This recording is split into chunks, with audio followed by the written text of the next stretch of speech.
Seeker. Written by Suzana Thompson. Performed by Heather Firth. Chapter 44. My wedding day is sunny and beautiful. I am as happy as any other bride, but I am not nervous. Mom is emotional while we're getting ready, and she gets teary-eyed a few times. Shelby shares in my excitement, but I'm not sure how much of it is because she's anticipating seeing Mason today. She slept over last night so we could do our hair and makeup together this morning. I hadn't thought about it being my last night sleeping in my bed until she mentioned it. "Are you nervous about tomorrow night?" she had asked. "No," I told her. "I'm excited that we won't have to wait anymore." "But aren't you scared?" she questioned. Shelby was a virgin too, and she knew that I was. "I've never been scared of Silas," I replied serenely. "Not of him," she said, "but just of, you know, it. The actual, of how it will be when—" She was having so much trouble speaking about it that I decided to say it for her. "When we have sex. Yeah, I'm just not worried about it." The truth was that I hadn't given it as much thought as I had to the wedding ceremony and our future children. I had been all caught up in fantasizing about walking down the aisle and imagining myself pushing a stroller as Silas and I strolled down the sidewalk. We would be a happy little family with an adorable little baby. I knew that conceiving that baby would involve sex, but I hadn't dwelled on it. Silas was away at college most of the time, and he had been so careful about avoiding physical contact between us that we hadn't even kissed lately. Our dates consisted of eating at restaurants and making plans for our future. I was very excited about going to the Bahamas on our honeymoon, and I would tell him about all the things we could do there. "Scuba diving," I said with an involuntary shudder. "It frightens you?" he inquired. "Well, being down deep in the ocean is kind of scary," I admitted. "But it would be so cool," I added. Then Silas told me about the dangers of scuba diving and the various ways in which people had died, such as the bends and shark attacks. He even mentioned faulty scuba diving equipment that caused divers to drown before they could reach the surface. "So you don't want to do it?" I asked. "I will do it if you want to," he replied. "But do you want to?" I pressed. "Yes, if you want to," he answered. "Then we're not doing it," I told him in frustration. He still rarely told me what he wanted, and it was the one thing about him that exasperated me. It was nice that he was always catering to me and going along with what I wanted, but it also made me feel like I didn't know his preferences for most things. "And stop talking about all the ways we can die on our honeymoon," I griped at him. "I don't need to be thinking about drowning or sharks when I'm swimming in the ocean, or getting hit by a boat when I'm on the beach," I added in annoyance. That was a freak accident that happened in the Bahamas, which he'd also mentioned while we'd been planning our trip. I know people get killed on vacation, but I don't want to be worrying about stuff like that on our honeymoon. I softened my tone at the apologetic expression on his face.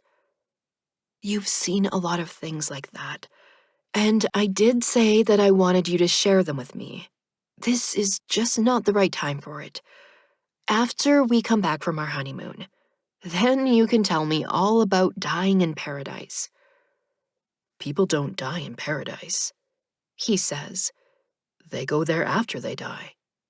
"I know," I tell him, "but this is as close to paradise as we're gonna get in this life. It's paradise on Earth, so don't ruin it before we even get there." "If you wanted paradise on Earth, we could have gone to—" "No," I cut him off. "We're not spending that much money on a vacation. You don't have unlimited money. We need to save it for things that we need."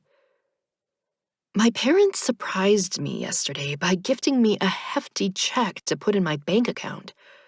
They told me it was their wedding present to me and Silas. When I protested that it was too much, Dad said that it was a lot less than they would have spent on my wedding reception. We didn't have an official rehearsal dinner, but Silas and I thanked them when he came over for dinner that evening. He and Uncle Dave were staying at the same hotel, although Mom had offered for Uncle Dave to stay at our house. Being a confirmed bachelor, I think Uncle Dave was just used to having his own space, so he decided to stay in a hotel room for the night. He made a joke about having a bachelor party for Silas, but Silas quickly informed him that he wasn't going to participate in debauchery. "What's debauchery?" Justin asked as Uncle Dave laughed.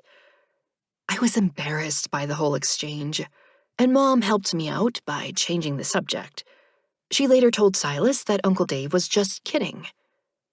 You need to learn when people are being serious and when they're not. My uncle wouldn't really have had a bachelor party for you. He knows that you're going to Bible college. I knew that he was joking, he said, but I wanted to make sure that he knew he couldn't change my mind. Michael told me that it's a popular tradition with men, and that they would try to convince me there was no harm in indulging in it this one time. Maybe his best man was right that Uncle Dave would have tried to get Silas to party a little later when they returned to their hotel. I didn't know how he would have managed it even if Silas was willing, since Silas wasn't old enough to legally drink alcohol. It was sweet of Michael to be concerned, though. I was eager to meet Silas's best friend from Bible college when he drove out for the wedding today. My whole family had a quick breakfast of milk and cereal today, and Justin is already complaining that he's hungry as we're preparing to leave for church. You'll live, Mom tells him, and then halts suddenly. Since she's been on an emotional roller coaster all morning, it doesn't take long for her to get teary-eyed as she gazes at him. I take action to postpone her tears. The ceremony's not long, and then we'll be going to eat, I tell Justin. Are you sure you don't want to invite Nor? Yeah, he replies. Let's just get this over with. He heads toward the door and throws it open before hurrying outside. I didn't want to tease him about Nor, but I had to distract Mom. Why doesn't he want to invite her? She asks. They're such good friends. In Mom's eyes, Justin is still her little boy. She apparently hasn't realized that he's old enough to have a crush on a girl. Since he actually confided in me, I don't want to betray his trust by blabbing about it to Mom. He probably doesn't want her to see him all dressed up, I suggest. It's not cool. Mom shakes her head. I don't understand this generation. They prefer to look sloppy, and they're embarrassed when they look good. It doesn't make any sense. She makes Justin pose for photos with us in front of the house, and I even get a picture of just me and my brother. Mom hired the photographer, and she's making sure that she gets her money's worth, especially since she'll be denied all the photos that would normally be taken at the reception. I ride to the church with Mom and Shelby, and Justin goes in Dad's car with Uncle Dave. Silas and Michael should already be at the church waiting for us. I'm not sure if Mason will really come to the wedding, but he's the only other friend I invited. Now that it's just us girls, Mom says, is there anything you want to ask me? About what? I inquire as I glance at her. About anything, she replies vaguely. She means about tonight, Shelby explains from the back seat. About you and Silas. I see that my mom is blushing in embarrassment. Nope, I tell her quickly. But she doesn't let it drop that easily. Are you still...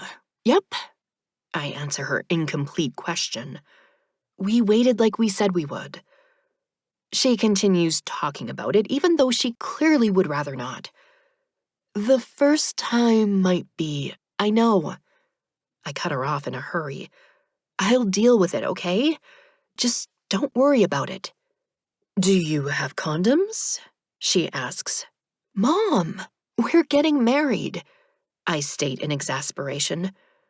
But you need some form of birth control, she argues. No, we don't, I insist. We want to have kids. Yes, she agrees. But not yet. Silas is still in school and you don't have a job either. I'll get one, I say. I'll look for one as soon as we get back. Mila, you won't be able to support a family with a minimum wage job. You'll also need health insurance. Just wait until you see how much it costs to give birth at the hospital.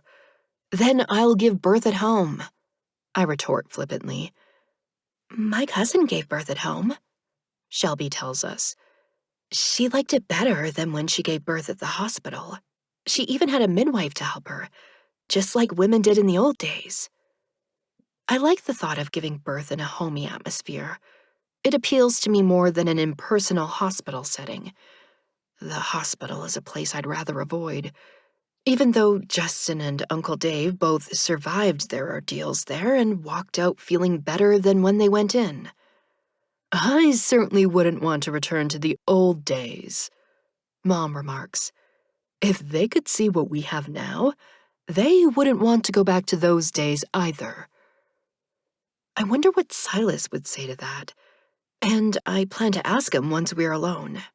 Arguing with Mom in the car has made it feel like any other day, but arriving at the church reminds me that it's my wedding day.